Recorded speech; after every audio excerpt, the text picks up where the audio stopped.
the show I've been waiting to do for quite some time. Welcome to Quarantini Time tonight with my entire family. Hello, everybody. Oh, hello. Hello. Oh, hi. Pat, stop just staring. So I just wanted to get together and kind of reminisce a little bit about our childhood growing up, since I have all of you here and I don't get to see you. I was supposed to be home a couple of weeks ago and we could have done all this then, but now we have to do it on the computer. Wait, we have to clean Mom's house on the computer? Yes, good luck with that. It's a virtual cleanup. Yeah, no. I have a question. Uh-oh. What were your favorite things that we did, all of us together, when you were kids? I got it. I got one. Yeah. One of my fondest memories of all of us together was when the Wizard of Oz would be on, and we go and get icy juice boxes. That was like our thing. Microwave popcorn and high C juice boxes. I love that. Yep. My favorite thing didn't involve any of the other three, but it was when I had to stay up for my sleep test for my EEGs. You would take me grocery shopping at Cub Foods all night long. It was the greatest thing ever. And everyone would stare at us and frown at me because they figured I was a terrible mother bringing my child out at that time of the morning. And the Wizard of Oz, when Jennifer would have been 1.5 years and Josh was maybe 6 months, we had company over to watch it, and we weren't paying any attention, and all of a sudden I looked down, and because nobody was making a sound or anything, I looked down and Jennifer was sitting on Josh's butt watching the movie. Yeah, there's a picture of that, isn't there? Or did I just sit on his butt all the time when he was little? Best seat in the house, right, Josh? That's right. What's everybody drinking tonight? Yeah, Laura. Laura! This is my show. What are we drinking tonight? I'm having a French martini, which is too much liquid for my martini glass, so now I put it in this fancy glass. What is everybody else drinking? Well, we had breakfast for supper, so I am having you can't see it. I'm having a screwdriver. Ooh. I am having a local brew. It's a Hohenstein. It's from New Ulm. Mom, what are you drinking? Well, I was going to have a glass of cranberry wine from Myers Valley Winery. Thank you, Dottie and Ken. Selfish But plug. instead of having a Quarantini drink, I had an ice creamy bowl. It's creamy. Those are something completely different out in Colorado. Yeah, she's definitely Mom smokes a bowl. Mom's definitely the funniest. She's slurping the bowl. Thank you. Cut her off of the bowl. Instead, I'm having bubbly. There it is. Oh, it's a bubbly. We do a lot of product placement on this show and don't get anything in return for it, so thank you. I know. Pat, what are you drinking? We don't care about Pat. He's the youngest. He's on the second screen. He's drinking the Claw. The Claw is law. Thanks to my sister, one of my Easter basket claws here. So I was going through Mom's jobs earlier. It started as far back as I can remember, National Poly Products. Okay, National Poly Products. An awful long time. That's where I learned how to swear. From there, I graduated and went to the Minneapolis Girl Scout Council, working out of the main office. And then I left there and had a fabulous title, Executive Director of Campfire Boys and Girls for Southern Minnesota. And I almost, with that salary, almost still qualified for food support. Then the Girl Scouts called me back. They were opening an inner city office. So then I was Minneapolis Girl Scout Council again in the inner city. And then I left there and went to the Catholic Church in Glencoe. Why can't I think of the name of it? With Father Jim Dvorak. And got a call while I was working there from a Sister Joyce Colbert, who said, there's a job opening in Mankato. You'd be perfect for it. I said, what? She said, director of the Newman Center, and I laughed. From the Newman Center, I went to Second Harvest Heartland, as a SNAP outreach specialist and covered 5 counties in southern Minnesota. And I left Second Harvest to where I am today with the School Sisters of Notre Dame on the Hill in Mankato. That's going to be the last one. So out of those 8 jobs, the 4 kids, what was your favorite mom job? I think that the job that Mom had that I enjoyed the most was her very first job of being a mother. Oh my God. Save that for Mother's Day. Oh, That was your Mother's Day gift. There was a lot of memories from all of them that I have, other than National Poly. Even National Poly, though, like going to the Newman Center. I mean, there's so many memories from the Newman Center for sure. I don't know. I mean, she's kind of at the head honcho everywhere she's gone. So I think at some of those later jobs, Pat and I had different experiences than you and Josh, because when we had days off of school, Mom would take us to work with her. One of my favorite things was collating papers at the Girl Scout office because I got paid in Girl Scout cookies. you got Yeah, cookies? I remember that very, very much. It was kind of fun, a nice treat if we got to take a trip up to the cities to help out, and then, we'd get all the ladies up there would be so nice to us. So one of my other memories was actually from National Poly Product. The fact that we never ran out of trash bags and we had homemade slip and slides. Oh, yes. And I got to go in the plant there with Mom and stuff. Actually, it was when I was trying to keep you awake for that 24-hour test. Oh. I mean, I remember that one for sure. See, I got to do a lot of fun stuff you guys did it work? So most of our family vacations were South Dakota and Wisconsin. Yes, I remember South Dakota. That was a fun trip. Kind of crazy, but long hours in the car. Yes. And staying in all the cabins and campsites. It was an adventure. We had a lot of fun. I remember going through the caverns at one of the places, and one of you with a moderately smart mouth yells back, "Hey, Mom, are you stuck yet?" Was that you, Patrick Lewis? Sounds like I remember this one time when we were all little, we had to go to the Boundary Waters canoe area. And I'm pretty sure that ruined camping for me. Because you had to carry the canoe? No. I had to carry more than the canoe. No, you didn't. I had a pack on, I'm sure. And You didn't I had carry a to canoe. the canoe. Sure I did. I had to paddle a canoe. We had to camp out in the middle of the woods where there was brown boxes for toilets. That was horrible. I hate camping. But I like staying at Deb's place.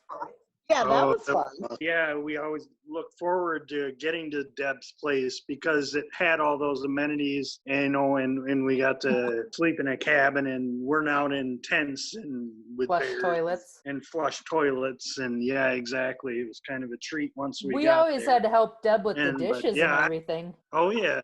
I was too little. I couldn't help. Yeah. You did carry a backpack though, and it was pretty large, but it had pillows in it. What? Don't tell them that. Wisconsin Dells is my other most memorable. Hey, do you guys remember that vacation we took in Rochester that one time? Oh yeah, that vacation. We got to stay in a hotel for several days, but I don't think Mom was there. Mom stayed in her own hotel, and we had Yeah. 2 rooms. One for the boys and one for That's the when girls. Laura got her nickname. That's right. Is that when you all pissed me off on day 3 and I locked myself in the boys' room and got stuck in there because the dog got stuck?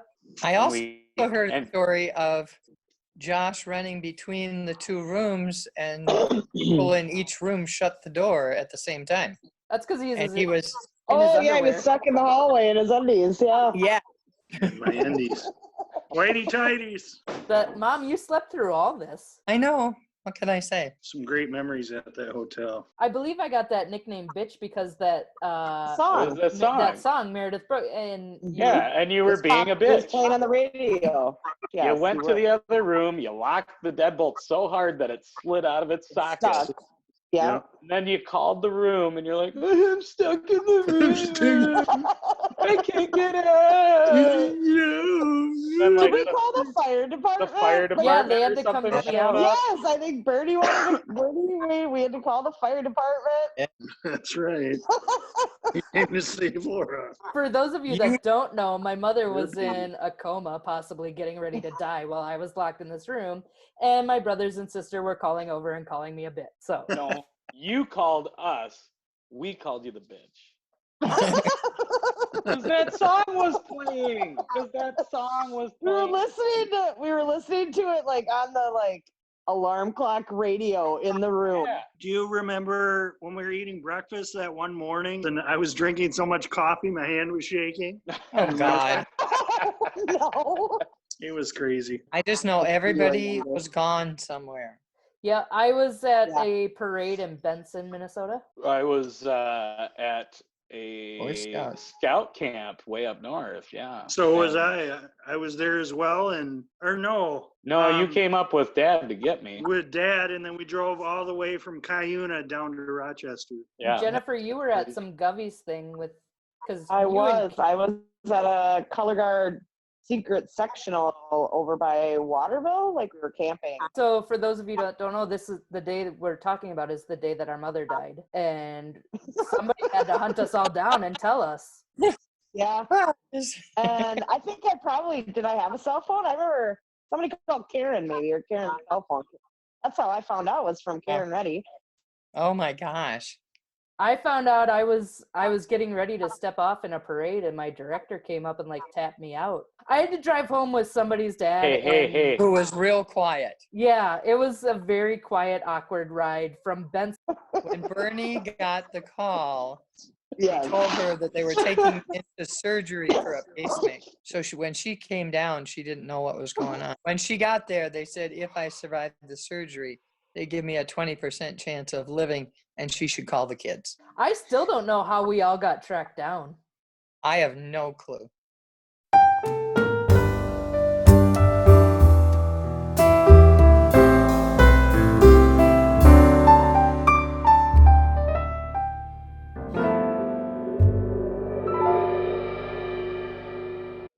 Some of you may notice on the recording that our boxes are in a different order now. That is just because we ran out of the 40-minute time limit and had to restart. So I took to Facebook to try to figure out what people wanted to know about you, and people aren't really interested in knowing anything about our family. They just had random questions for us to answer. Because they would like to hang out with us instead of just listening to us.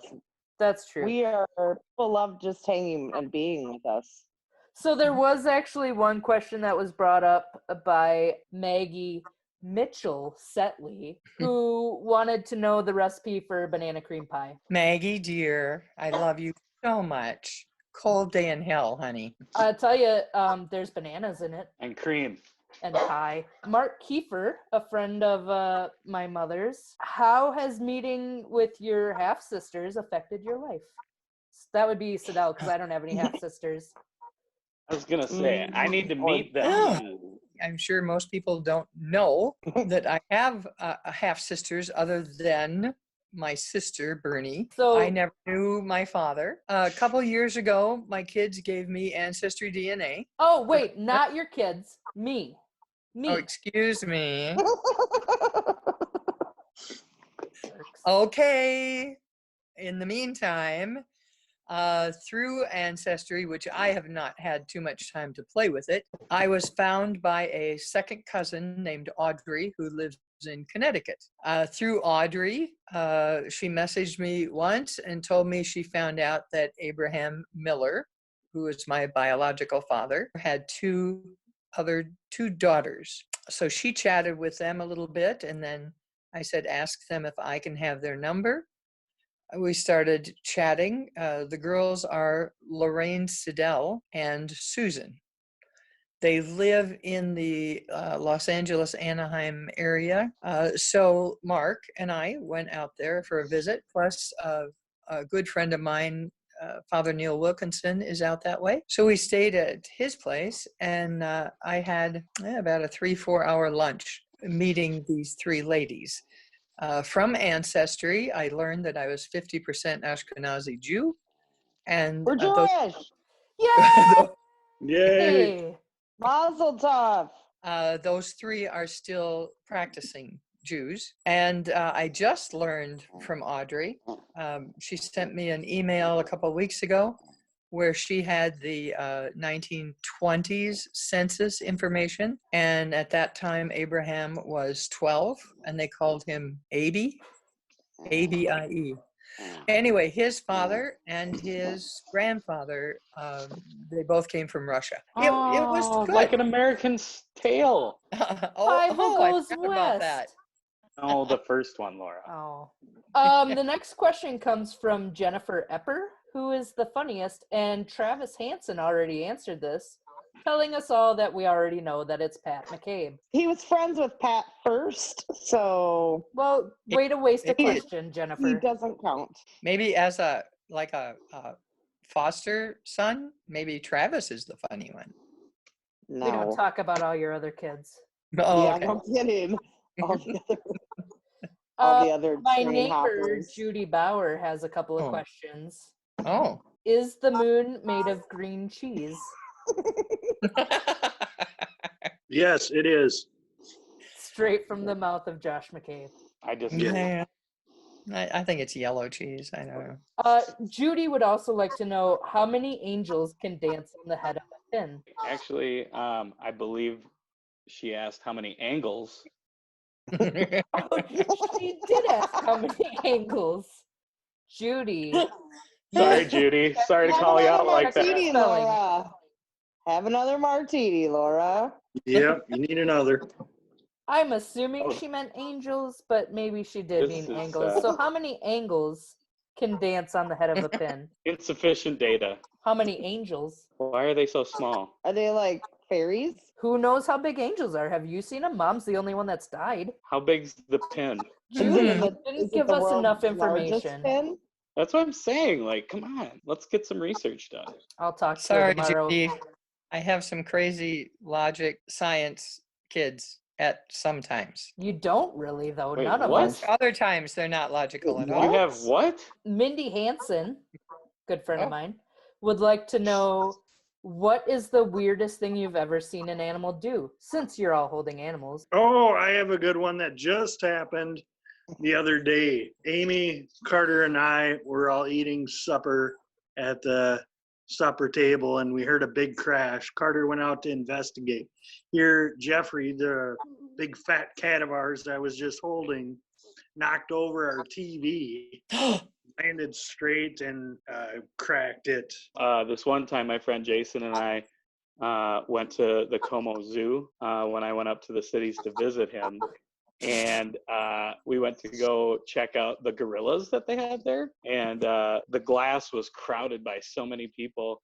So we found a way to kind of get up higher to see what the hell was going on. The gorilla was vomiting into his hand and then eating it again. It was the most amazing thing to see. It kind of reminded me of... I don't think anybody would have answers to this question. So I was at the Cheyenne Mountain Zoo down in Colorado Springs. I saw 2 turtles having sex there. Have you ever seen turtles having sex? Long time ago. Bernie was maybe 3, 4, something like that. Anyway, pretty short. And Da was walking with her. We were going through the zoo, and we got to the lion's cage. And the lion lifted his leg. He peed, and it went right over Bernie's head and hit Da. I remember hearing that story. Grandpa got peed on by a lion. Good one. The last question is from my friend Luke Jackson. Anyway, Did you say his name is Luke? His name is Luke And what's his last name? Jackson. Be cooler if it was like Skywalker. Luke is a big Colorado Avalanche fan. Mom, that's hockey. They do puck-offs. Oh, good. Did you just tell Mom to puck off, Laura? I tell her to puck off all the No, time. with the Newman kids, yeah. Yeah, we were talking about the face-off, and you called it a Yeah. puck-off. Oh, I said I think they should blow the whistle before the puck off. Yeah. And I never had to go to another hockey game with those kids again. Luke wants to know, how does it feel to know that the Colorado Avalanche will be dominating the Western Conference for the next 10 years while the Wild sit in the cellar? Life of a Wild fan. You see, Laura, it's all fine and dandy to go on social media and make these claims that are false, thinking that you're intelligent and you know what's going on.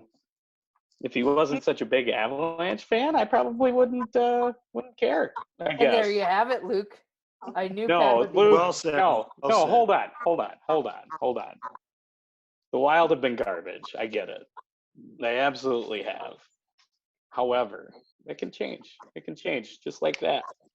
Well, they didn't get to finish their season, for one thing. Laura, do you remember the 2003 playoffs?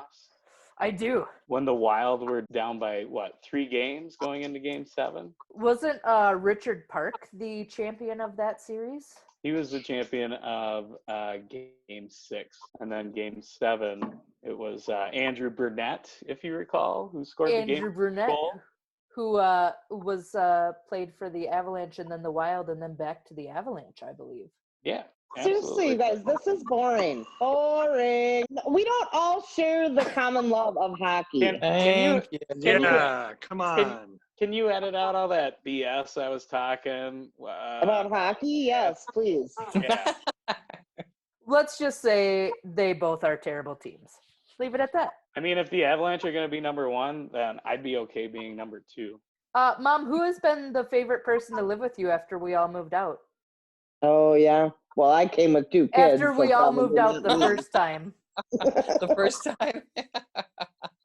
I never moved back. Neither did I, Josh. Good work.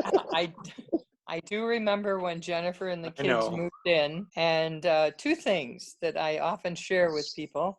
One was I got up in the morning and I had to go to the bathroom really bad. I opened up the toilet lid and all the bathtub toys were in the toilet. And my comment was, well, at least they didn't flush. So it's not Yeah, Jen. So Jen's off the list. So the other one was I came down the stairwell, and in the side rails where it has those little holes, there was a Q-tip in each one of them. And I think that was Mr. Benjamin. And Amazing. I said, well, at least he has good eye-hand coordination. I have a question. What's one thing you learned in your growing up years that you keep with you today? Oh, my God. Oh, I got one. Yes. When you're running through the house, do not put your arm out to stop a door that's being slammed in your face because it will go through the glass. Say, don't slide on the carpet. Also, don't try to show off your sweet baseball moves by sliding in the carpet because a toothpick will get stuck in your knee. Yes. As far as like all the baking and cooking and Producer. stuff, like you were busy working and having to take care of 3 kids, so you didn't do a lot of that. So a lot of that came from grandma first, but now it's coming from you as we're doing more baking and stuff like that. Something I learned is no matter how tame you think your dog is, if you think that he's choking on a popsicle stick, let him choke on it instead of putting your fingers right down by his very sharp teeth. Because otherwise you end up with a nice scar on your nose. Oh, yes. What I was thinking, because I'm going to go serious here, is dear. what I remember is the importance of being in church, participating, and that was really important. And I carry that with me still today. I'm still strong in my faith and everything. So I think that was important, and that you gave to us throughout the childhood years. I mean, it was important, and you knew that. So I do know that all 4 of us kind of share the same feeling. I know that we don't like to ever feel like we've disappointed you. And I don't know how you instilled that in all of us. That would be a somehow thing. we all have it. Yeah. Yes, Well, that's true.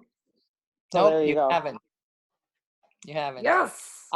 I thought maybe Josh was going to say he learned never to put an S hook in his mouth again. We should all show off our random scars from the stupid things we did as Nothing. kids. I got nothing. Yeah, Jennifer's gotten I it. got Thank you, Josh. stupid scars from the stupid things I did as an adult. That's what, yeah. Here's something that I guess I learned, and yes, I'm sorry, it's going to be a little bit more serious. Oh God, do I have to get the tissue box? I learned that when the four of us need to get through something, the four of us kids, we get together and we get through it together. And that obviously is something that we had to learn along the way. So I love you all. Love you too. Yeah. I used to tell people that my children can kill each other and they will kill for each other. Yeah, sounds about right. Yeah. I mean, if you want to visit us all in prison. Yeah, let's not have that part recorded. That's like premeditated. My kids are gonna kill you.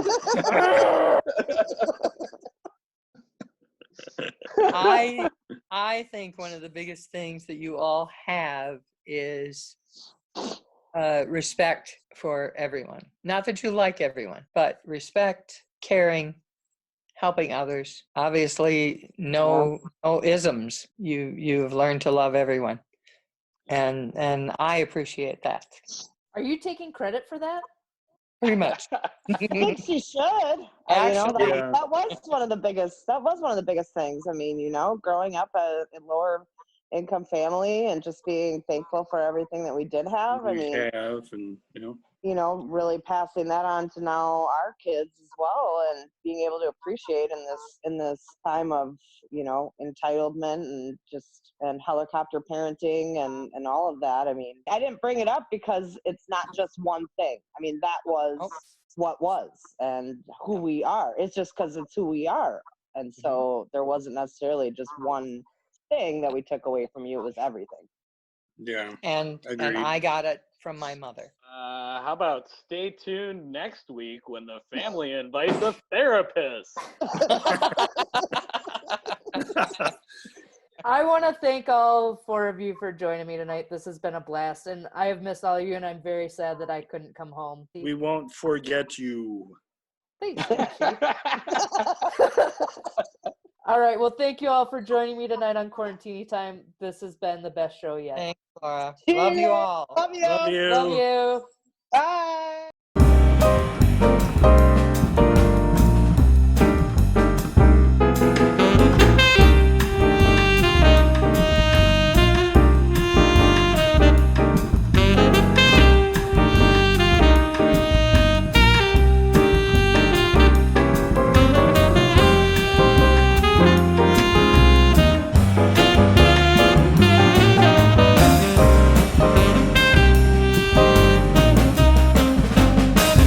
Screw you. I'm funny. Math is better than meth.